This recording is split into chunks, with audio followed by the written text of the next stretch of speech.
Have you ever felt a heat rising from the depths of your chest? A sudden, sharp constriction of the throat as someone's careless words sliced through your peace? Perhaps it was a condescending look from a stranger, or the stinging betrayal of a friend who should have known better. In that heartbeat, the world seems to tilt. The air grows heavy with the impulse to strike back, to defend your honor, to let the fire of your fury consume the moment. But imagine, for a second, a different reality. Imagine standing in the eye of that hurricane, where voices are raised and insults are hurled, and feeling absolutely nothing but a profound, cool stillness. No trembling hands, no racing heart, just the elegant, quiet authority of a soul that cannot be shaken. This is not a dream of emotional numbness. It is the pinnacle of Stoic mastery, the architecture of the inner citadel. In the relentless tempo of our modern existence, a world that demands our attention, our outrage, and our constant reaction, it is deceptively easy to become a leaf caught in a gale. We are bombarded by irritations, from the triviality of a traffic jam to the profound weight of professional injustice. Yet, the ancient philosophy of Stoicism, practiced by emperors like Marcus Aurelius and those in bondage like Epictetus, suggests that our anger is not a natural disaster we must endure. It is instead a choice of the mind. To live as a Stoic in the contemporary sense is to cultivate an aesthetic of the spirit that is as refined as it is resilient. It is about building an inner citadel, a fortress of reason where no external event, no matter how chaotic, is granted entry without your explicit permission. We are not here to merely manage our tempers. We are here to dismantle the very mechanisms that allow anger to take root in the first place. Beyond abstract theory, the alchemy of emotion. Today, we are moving beyond the surface-level advice of taking a deep breath. We are embarking on a philosophical journey to reclaim complete sovereignty over your internal landscape. The wisdom we will explore is distilled from centuries of lived experience, insights forged in the fires of exile, war, and political upheaval. These thinkers did not achieve calm because their lives were easy. They achieved it because they understood the fundamental physics of the human heart. Anger, the Stoics argued, is a form of temporary madness. It is the result of a cognitive error, a mistaken belief that something outside of us has the power to harm our character or steal our worth. When you realize that your peace is a treasure kept in a vault to which only you hold the key, the world loses its ability to provoke you. Engaging the soul, a practical prelude. As we prepare to delve into our 5 core lessons, I invite you to move beyond passive listening. Stoicism is a philosophy of the feet. It is meant to be walked, practiced, and breathed. The evening reflection exercise. Before we begin the first lesson, I want you to visualize a recent moment where you felt your composure slip. Don't judge yourself for it. Simply observe it as if you were a scientist examining a specimen. What was the exact spark that lit the fuse? What was the story you told yourself about that spark? For example, "They don't respect me," or "This is unfair." Now, imagine that same scenario, but this time, visualize yourself watching the event unfold from a great height, serene, detached, and untouched. By the end of this exploration, this visualization will not just be an exercise, it will be your natural state of being. If you are ready to release the heavy burden of resentment and step into a life of graceful clarity, let us begin. Even adopting a single one of the strategies we are about to discuss can create an immediate tectonic shift in how you experience your life. Lesson number 1: the power of willingness and radical acceptance. The first pillar of an unshakable life is the cultivation of a willing heart, a psychological state where we meet the world exactly as it presents itself, without the friction of internal protest. In the elegant architecture of Stoic thought, this is often referred to as amor fati, or a love of one's fate. It is the realization that much of our anger is not born from the events themselves, but from our violent refusal to accept that they have occurred. The anatomy of resistance. When we encounter an obstacle, a delayed flight, a broken promise, or a sudden change in plans, our instinctual response is often a mental no. This no is the seed of all emotional turbulence. We believe that by resisting reality, we can somehow change it. Yet resistance only serves to exhaust our spirits and cloud our judgment. Marcus Aurelius, writing in his private journals known as Meditations, urged himself to accept whatever comes from nature and to do so with sincerity. This is not a call for passivity or the abandonment of your goals. Rather, it is an acknowledgement that to fight the present moment is as futile as fighting the tide. By accepting the isness of the situation, you preserve the energy required to respond with grace instead of reacting with rage. Practical exercise. The I choose to reframe. The difference between a burden and a mission often lies in a single word. The Stoics understood that the feeling of being forced into a situation is a primary trigger for resentment. Identify the have to. Think of a routine task or an uncomfortable situation you currently dread, perhaps cleaning your home, a difficult project at work, or caretaking for a family member. Acknowledge the friction. Notice how thinking, "I have to do this," creates a physical tension in your body, a small pocket of anger. The shift to volition. Consciously reframe the thought to "I choose to do this," because it aligns with a greater purpose.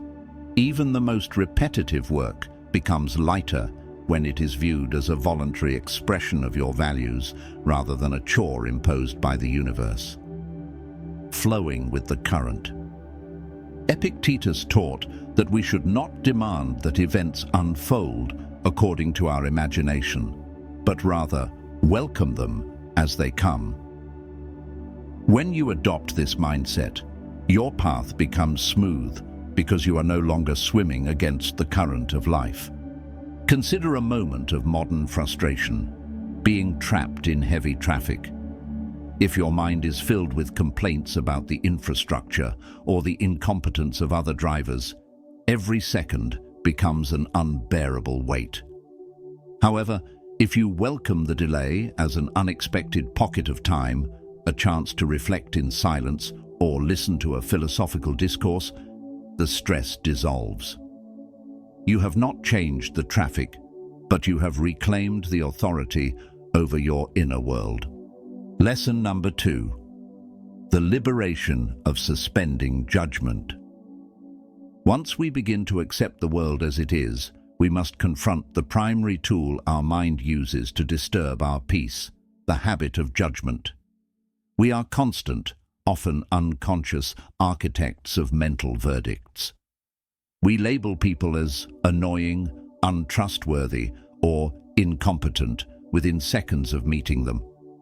These labels do nothing to change the other person, but they weigh down our own spirits with bitterness.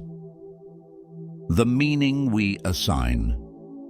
Stoicism teaches that external situations are inherently neutral.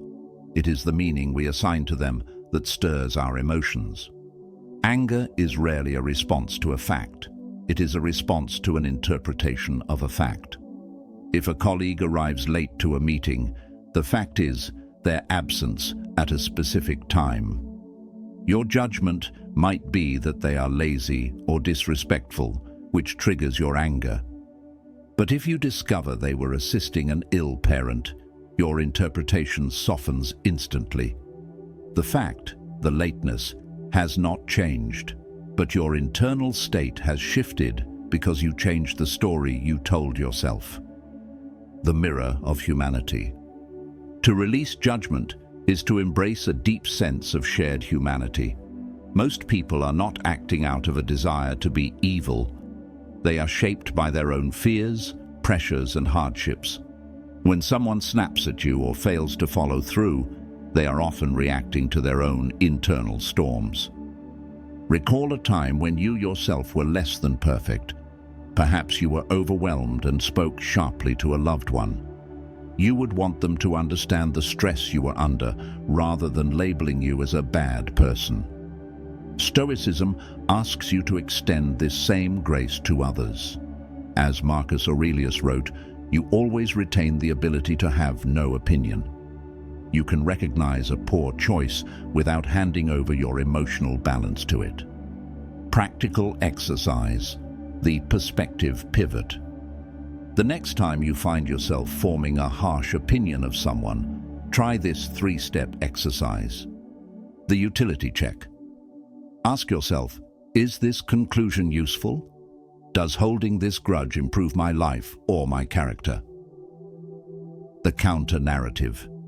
Intentionally invent 3 possible reasons for their behavior that have nothing to do with you. Perhaps they are grieving, exhausted, or simply lacked the tools to do better. The Aurelian reminder. Recite the words of Marcus Aurelius. The best revenge is not to be like them. Respond not with matching outrage, but with an inner poise that proves you are master of yourself. By dropping the heavy baggage of judgment, you don't just become more compassionate toward others. You become more open and lighter within yourself. You stop spending your limited energy trying to fix or change the world and start investing it in your own clarity. Lesson number 3, releasing the need to control. Beyond our judgments lies a deeper source of tension, the exhausting attempt to force the world to fit our personal blueprints. We often operate under the subconscious delusion that if we worry enough, shout enough, or plan enough, we can bend people and events to our will. Stoicism invites us to step out of this cycle and ask, must everything happen exactly as you wish for you to feel peace? The boundary of influence. At the heart of this lesson is the dichotomy of control. Much of our suffering is unnecessary because we drain our limited energy on variables we cannot influence. When we place our happiness in the hands of external outcomes, a promotion, a partner's mood, or the punctuality of a flight, we become emotional hostages to fortune. Imagine a canoeist navigating a swift river. They cannot stop the current or move the rocks. Their power lies solely in the skill with which they steer their own vessel. In life, you are the navigator. The world is the river. Surrendering control over the water isn't a sign of weakness. It is the ultimate clarity of knowing where your power truly begins and ends. Practical exercise, premeditatio malorum, mental preparation. The Stoics practiced the premeditation of evils to soften the blow of unexpected events. The morning visualization. Spend 2 minutes each morning visualizing potential hitches in your day. Perhaps a client is rude or your technology fails. The emotional buffer. By acknowledging these possibilities ahead of time, you remove the element of shock. You aren't bracing for disaster. You are simply preparing your mind to remain steady regardless of the outcome. The pivot. When a disruption occurs, ask, is this in my control? If not, your only task is to manage your reaction. Lesson number 4, making peace with imperfection. Our anger often stems from a hidden, rigid perfectionism. We believe, perhaps arrogantly, that reality shouldn't be messy, that people shouldn't be thoughtless, and that we shouldn't make mistakes. The resistance to chaos. As Epictetus famously noted, it is not things that disturb us, but our views of them. Our insistence that life should unfold smoothly is the very thing that tightens the emotional grip of fury. When a teammate fails to deliver key files, your wound is not their error. It is your belief that they were supposed to be flawless. Marcus Aurelius suggested a radical acceptance of human nature. He reminded himself daily that he would encounter the selfish, the rude, and the disloyal. He viewed these traits not as personal insults, but as the natural results of people who haven't yet learned to navigate their own inner worlds. Bridging the gap with empathy. In our closest relationships, we often expect mind reading, feeling resentful when our needs aren't met without us ever voicing them. By making peace with imperfection, we stop demanding and start connecting. We realize that even those we love are flawed, tired, and navigating their own storms. Practical exercise. The shared fault reflection. When you feel the urge to judge another's imperfection, use it as a mirror. Recall your own falterings. Think of a time you were clumsy, forgetful, or spoke out of turn. Extend the grace. If you want others to be patient with your humanity, you must offer that same patience to them. The so what filter. When someone falls short, ask, does this actually damage my character, or am I letting my interpretation do the damage? Usually the event is harmless, only our pride is bruised. By accepting that imperfection is the natural state of the universe, you release the burden of being the world's manager. You allow life to breathe, to surprise you, and to be messy, all while remaining whole within yourself. Lesson number 5. Emotional sovereignty and the art of non-reaction. The final and perhaps most transformative stage of our journey is the realization of absolute emotional sovereignty. Up until now, we have discussed how to view the world. Now, we discuss how to inhabit your own mind when the world becomes a storm of provocation. This is the discipline of non-reaction, the bridge between an impulse and an action where your freedom truly resides. The space between stimulus and response. The Stoics observed that most people live in a state of constant reflex. If someone is rude, they become angry. If someone praises them, they become elated. This is a form of emotional slavery where your internal state is dictated by the whims of strangers and circumstances. To reclaim your power, you must create a buffer zone. As Epictetus taught, it is not the action of the other person that hurts you, but your own reaction to it. When someone throws a sharp comment your way, they are offering you a gift of fire. You have the choice to catch it and be burned, or simply let it fall to the ground. Silence as strength. In a culture that demands an immediate response to every ping and every insult, silence is a radical act of authority. Seneca famously noted that the greatest remedy for anger is delay.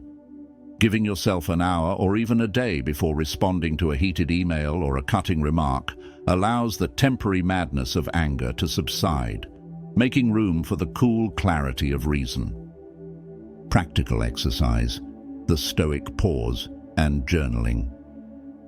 The 5-second rule: when you feel the physical heat of anger, that tightening in your chest or jaw, commit to a 5-second silence. Use these seconds to ask, am I reacting like a reflex or responding like a master? The evening deconstruction. At the end of each day, journal about a moment where you lost your cool. Don't just record what happened. Record the judgment you made that led to the anger. By deconstructing the why, you weaken the trigger for next time. Closing reflection. The unburdened heart. We have explored a path that leads away from the exhaustion of fury and toward a life of profound, selfless action. When you no longer need to be right, no longer need to control others, and no longer need to judge every passerby, a vast amount of energy is returned to you. This energy can then be channeled into what the Stoics called cosmopolitanism, the understanding that we are all part of a larger human fabric. Forgiveness is not about letting others off the hook. It is about refusing to let their wounds become yours. It is the ultimate act of self-care. The final affirmation. As you move forward from this exploration, remember that you are like a strong tree. The winds of the world will shake your branches, but your roots, your values, your reason, and your choice remain firm in the earth. If you feel ready to step into this new way of being, I invite you to leave a reflection below. Which of these lessons felt the most challenging to you? What moment in your life is currently calling for a stoic pause? By embracing acceptance, releasing judgment, surrendering control, accepting imperfection, and owning your emotional response, you do not just survive the world, you transcend it. You become the calm in the center of the storm. Keep walking forward with clarity and courage. Your peace is your own, and no one can take it from you unless you give them permission.